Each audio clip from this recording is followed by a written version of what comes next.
Lahat tayo nakakaranas sa mga problema at pagsubok. Dumating na tayo sa punto na parang gusto na lang natin sumuko. Yung problemang para bang hindi na matatapos.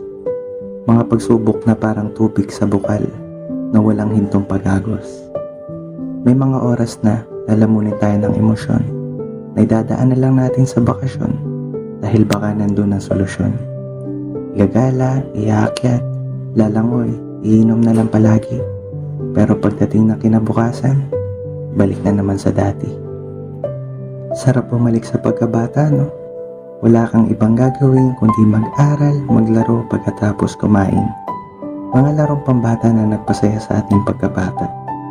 Ngunit habang tayo'y tumatanda na, nakakaranas na tayo ng mga problema at pagsubok na parang kasing taas ng bundok.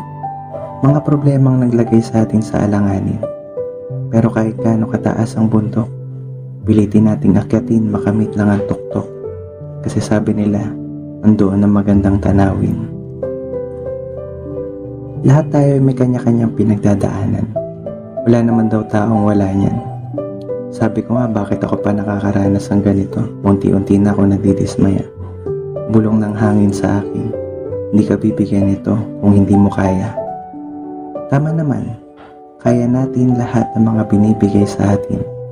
Kailangan lang natin harapin, tahakin ng mga bagay na makapagpapatatag sa atin.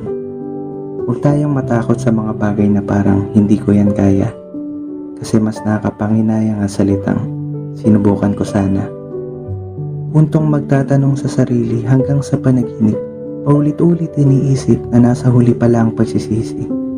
Walang ibang makakatalo sa'yo kundi lubos na pag-iisip. Pag maling pananaw ay binago, buhay ay magbabago. Dahil kapalaran mo ay wala sa mga palad mo, kundi nasa mga kamay mo. Laban lang, parang tumatakbong atletang libong beses na dapa, pero nakarating pa rin sa tamang panahon. Kasi sa libong beses niyang pagkadapa, milyong beses siyang bumangon. Minsan maapektuhan tayo sa sinasabi ng iba. Tatagan mo lang sa pagtayo ang iyong mga paa. Huwag kang panghinaan dahil ikaw mismo ang sandata sa digmaan. Hindi ka abot sa puntong yan para huminto lang dyan.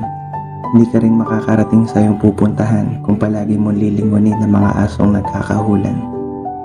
Hayaan lang natin ang mga matang mapanghusga at manatiling mapagkumbaba sa palabirong tadhana na parang inosenteng bata.